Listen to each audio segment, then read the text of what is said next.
গরিব বাড়ি, স্বামী স্ত্রী, আর সবে ছেলের বিয়ে দিয়েছে, ছেলের বউ এসেছে, ছেলে আর ছেলের বউ আর স্বামী স্ত্রী থাকে। 2-1 মাস পর খুব শাশুড়ি বউয়ের ঝগড়া হয়। বউ কিচ্ছু বলেনি, যে স্বামী আর ছেলে বেরিয়ে যায় তখন বউয়ের সঙ্গে ঝামেলা হয়। বউকে অকথা কুকথা গালাগালি নানা রকম বলে, মা বাবাকে নিয়েও গালাগালি দেয়। বউটা চুপ করে থাকে, সরাসরি দেয় না। আশেপাশের লোকেরা বলছে, বাবা বউটা কত ভালো, দেখো শাশুড়ি এত গালাগালি অকথা কথা বলছে, মাকে নিয়ে গালাগালি দিচ্ছে, বাবাকে নিয়ে গালাগালি দিচ্ছে, দেখো কোনো কথা বলে না।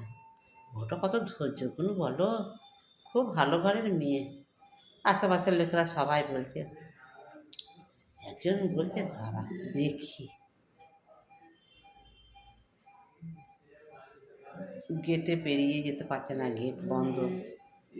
তখন কী করছে, পাঁচিল ডিঙিয়ে দেখছে শাশুড়ি একটা ঝ্যাঁটা নিয়ে, সরি দেখছি